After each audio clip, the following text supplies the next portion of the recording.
अद्भुत देवेश को देखकर ब्रह्मा जी ने प्रणाम किया। फिर ब्रह्मा जी उनकी स्तुति करने लगे। उस कृष्ण वर्णी कुमार के कृष्ण, कृष्णशिख, कृष्णास्य और कृष्ण कंठधारी नामक 4 पुत्र उत्पन्न हुए। ये सभी तेजस्वी और शिव स्वरूप ही थे।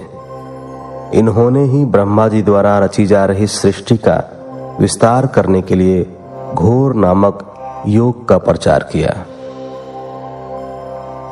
तत्पश्चात परम अद्भुत विश्वरूप नामक कल्प हुआ, जिसमें ब्रह्मा जी पुत्र की कामना से ध्यान मग्न थे। तभी उनके चिंतन से सिंहनाद करने वाली विश्वरूपा सरस्वती प्रकट हुई।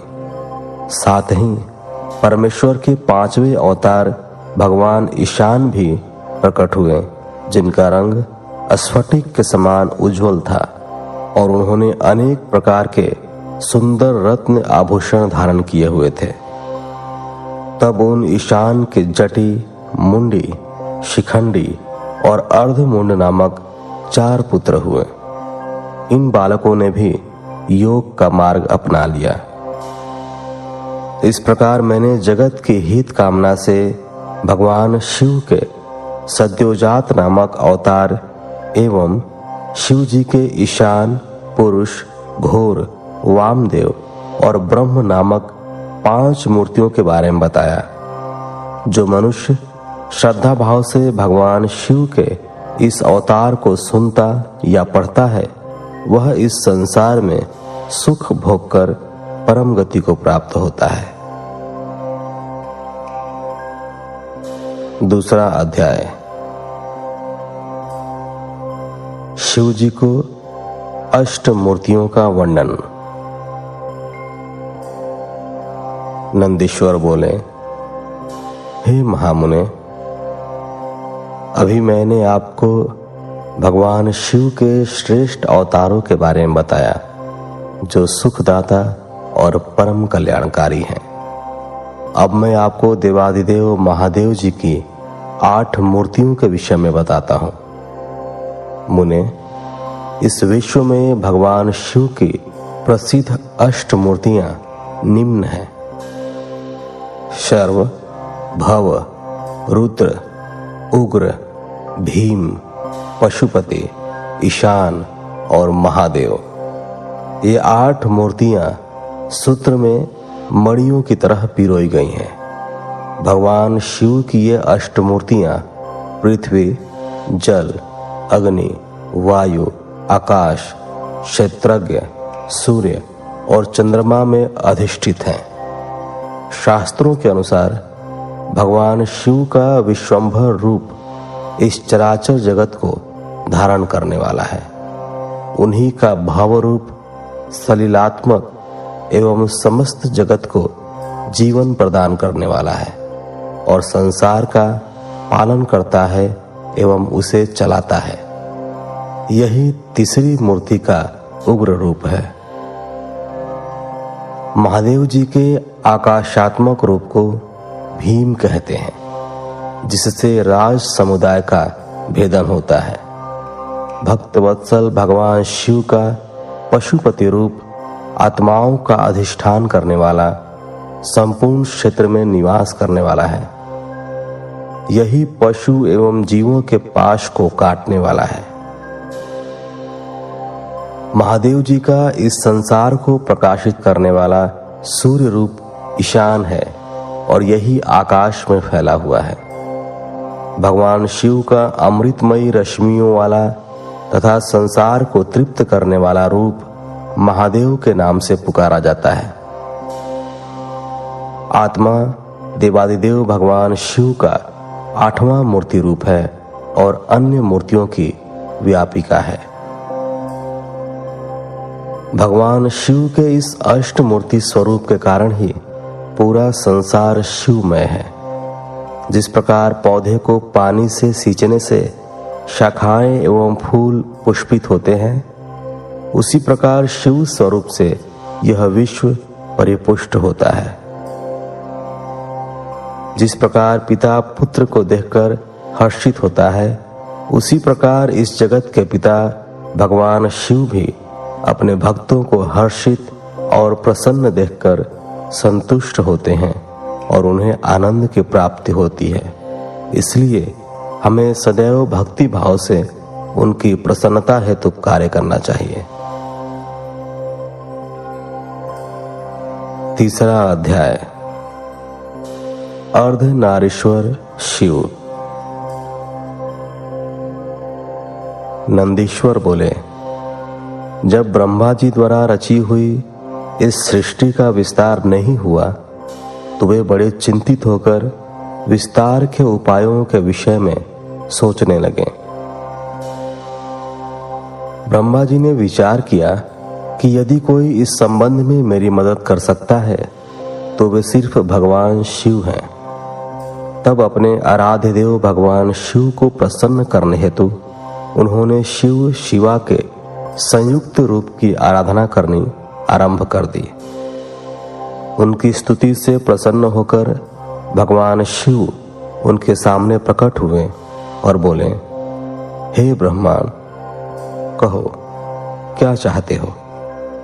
अपने मनोरथ के विषय में बताओ ताकि मैं उसे पूरा करने में तुम्हारी मदद कर सकूं। भगवान शिव के इस प्रकार के वचन सुनकर ब्रह्मा जी ने अपने दोनों हाथ जोड़कर भगवान शिव की स्तुति की और बोले, हे देवाधिदेव महादेव शिव शंकर, आप तो अपने भक्तों के रक्षक हैं। आप उनके समस्त दुखों को दूर करके उनको अभिष्ट फल प्रदान करते हैं। भगवान, आपकी आज्ञा के अनुसार मैंने सृष्टि की रचना की है, परंतु भगवान, मेरे द्वारा रची गई सृष्टि का विस्तार नहीं हो रहा है। यदि यह कार्य इसी तरह होता रहा तो कभी भी सृष्टि में वृद्धि नहीं हो पाएगी। तब ब्रह्मा जी के इन वचनों को सुनकर भगवान शिव बोले, हे ब्रह्मांड, मैं जानता हूं कि तुमने अपनी सृष्टि में प्रजा की वृद्धि के लिए मेरी पूजा आराधना की है। यह कहकर शिवजी ने अपने शरीर से देवी शिवा को अलग कर दिया। देवी शिवा को वहां देखकर ब्रह्मा जी देवी शिवा की स्तुति करने लगे और कहने लगे, देवी, आपके पति भगवान शिव की ही कृपा से इस सृष्टि का सृजन हुआ है। भगवान शिव बोले, हे ब्रह्मा जी, मैंने आपके मनोरथ को पूर्ण करने के लिए ही देवी शिवा को प्रकट किया है। इस सृष्टि का विस्तार तभी संभव है जब मैथुनी सृष्टि की रचना हो। इसलिए तुम इस कार्य की पूर्ति करो। यह सुनकर ब्रह्मा जी भगवान शिव और शिवा दोनों की प्रसन्नता हेतु कार्य करने लगे। ब्रह्मा जी बोले, हे देवी, सृष्टि के आरंभ में आपके पति देवाधिदेव भगवान शिव ने ही मेरी रचना की थी और मुझे सृष्टि की रचना करने का आदेश दिया था, जिसके फलस्वरूप मैंने अनेक पुरुषों की रचना की, परंतु इतना करने पर भी उनकी वृद्धि संभव नहीं हो सकी। इसलिए माते, मैं अपनी प्रजा की वृद्धि हेतु आपकी शरण में आया हूं। प्रजा वृद्धि तभी संभव है जब सृष्टि का निर्माण कार्य अर्थात वृद्धि स्त्री पुरुष के समागम से हो, परंतु अभी तक मैं नारी को प्रकट नहीं कर पाया हूं। हे शिवे, आप मुझे नारी की सृष्टि करने की शक्ति प्रदान करें। हे सर्वेश्वरी, हे जगत जननी, मेरे कार्य की सिद्धि हेतु आप मेरे पुत्र दक्ष की पुत्री के रूप में जन्म लीजिए। ब्रह्मा जी की प्रार्थना को मानते हुए देवी जगदम्बा ने दक्ष की पुत्री होना स्वीकार कर लिया। यह कहकर देवी शिवा ने भगवान शिव के शरीर में प्रवेश कर लिया। तत्पश्चात शिव शिवा वहां से अंतर्धान हो गए। तभी से शिव शिवा का अर्धनारीश्वर रूप विख्यात हुआ और इस संसार में स्त्री जाति की रचना संभव हुई। यह अर्धनारीश्वर स्वरूप वर्णन अत्यंत आनंददायक एवं मंगलकारी है। चौथा अध्याय ऋषभदेव अवतार का वर्णन। नंदीश्वर बोले, हे सर्वज्ञ सनत कुमार जी, एक बार ब्रह्मा जी से भगवान शिव बोले, ब्रह्मण, 7वें मनवंतर में वराह कल्प होगा। इसमें कल्पेश्वर भगवान प्रकट होंगे, जो तीनों लोकों को अपने दिव्य प्रकाश से आलोकित करेंगे और तुम वैवस्वत मनु के प्रपौत्र बनोगे। उस मनवंतर में 4 युग होंगे। द्वापर युग के अंत में मैं ब्राह्मणों की रक्षा करने और उनका हित करने हेतु अवतार धारण करूंगा। द्वापर युग में व्यास जी प्रभु का रूप धारण करेंगे। कलयुग के अंत में मैं देवी शिवा सहित श्वेत नामक ब्राह्मण मुनि के रूप में प्रकट होऊंगा। हिमालय पर्वत पर मेरे श्वेत शिख, श्वेताश्व और श्वेत लोहित नामक 4 शिष्य होंगे। मेरे ये शिष्य अविनाशी तत्व को जानकर जन्म मृत्यु के बंधनों से मुक्त हो जाएंगे। हिमालय के उच्च शिखर पर जब मैं अवतार लूंगा, उस समय ब्रह्मा जी मेरे शिष्य बनकर मुझसे अवयव तत्व की शिक्षा लेंगे और मेरे परम भक्त बनकर मेरी आराधना करेंगे। द्वापर में प्रजापति सत्य, तो कलयुग में सुतारी नाम से मुझे प्रसिद्धि मिलेगी। उस युग में दुंदुभि, शतरूप, त्रिशिक और केतु आदि वेदों के ज्ञाता मेरे प्रिय शिष्य होंगे। मेरे ये शिष्य ध्यान और योग के माध्यम से शिवलोक को प्राप्त करेंगे। द्वापर के तीसरे चरण में व्यास जी भार्गव के रूप में अवतरित होंगे और शिवलोक के पास दमन नाम से प्रसिद्ध होंगे। मेरे विशोक आदि नामक 4 पुत्र व्यास जी के शिष्य होंगे, जिन्हें मैं दृढ़ निवृत्ति का उपदेश दूंगा। तत्पश्चात चौथे द्वापर में अंगिराज व्यास होंगे और मैं सुहोत्र नाम से प्रकट होऊंगा। मेरे 4 पुत्र होंगे और वे चारों महात्मा बन जाएंगे। मेरे ये चारों पुत्र सुमुख, दुर्मुख, दुदर्भ और दुरतिक्रम नाम से विख्यात होंगे। 5वें द्वापर में व्यास जी सविता नाम से प्रसिद्ध होंगे और मैं कंक नामक योगी व महान तपस्वी होऊंगा। तब मैं व्यास जी की सहायता करूंगा और उन्हें अर्थ मुक्ति के मार्ग का आश्रय दूंगा। 9वां द्वापर आने पर व्यास जी सारस्वत होंगे। तब मैं स्वयं ऋषभ नामक अवतार धारण करूंगा। पराशर, गर्ग, भार्गव तथा गिरीश मेरे शिष्य होंगे। ये चारों श्रेष्ठ योगी होंगे और सदा योग के मार्ग का ही अनुसरण करेंगे। अपने ऋषभ अवतार में मैं भद्रायु नाम के एक राजकुमार को जीवन दान दूंगा, जो कि विष द्वारा मर जाएगा। जब वह राजकुमार भद्रायु 16 वर्ष का होगा, उस समय मेरे अंश ऋषभ ऋषि उसके घर जाएंगे। तब वह राजकुमार श्रद्धा और भक्ति भावना से उनका पूजन करेगा। तब वे मुनि उसे राजधर्म का उपदेश देंगे। उसकी पूजा अर्चना से प्रसन्न होकर वे मुनि भद्रायु को दिव्य कवच, शंख तथा शत्रुओं का विनाश करने वाला खड्ग प्रदान करेंगे। यही नहीं, वे उसके शरीर पर अद्भुत भस्म लगाकर उससे 12,000 हाथियों का बल भी प्रदान करेंगे। इस प्रकार भद्रायु को अनेकों वरदान और दिव्य वस्तुएं प्रदान करने के पश्चात वे वहां से चले जाएंगे। तब भद्रायु रिपुगणों को युद्ध में हराकर कीर्ति मालिनी नामक परम सुंदरी कन्या से विवाह करके धर्म पूर्वक राज्य करेगा। यही ऋषभ नामक 9वां अवतार है। ऋषभ चरित्र परम पावन, महान तथा स्वर्ग, यश और आयु प्रदान करने वाला है। 5वां अध्याय। शिव जी द्वारा योगेश्वर अवतारों का वर्णन। शिव जी बोले, ब्रह्मांड, 10वें द्वापर में त्रिधामा नामक व्यास मुनि होंगे, जो हिमालय के उच्च शिखर पर भृंगु नामक स्थान पर रहेंगे। उस अवतार में भी मेरे भृगु, बलबंधु, नारामित्र और केतु श्रृंग नामक 4 तपस्वी पुत्र होंगे।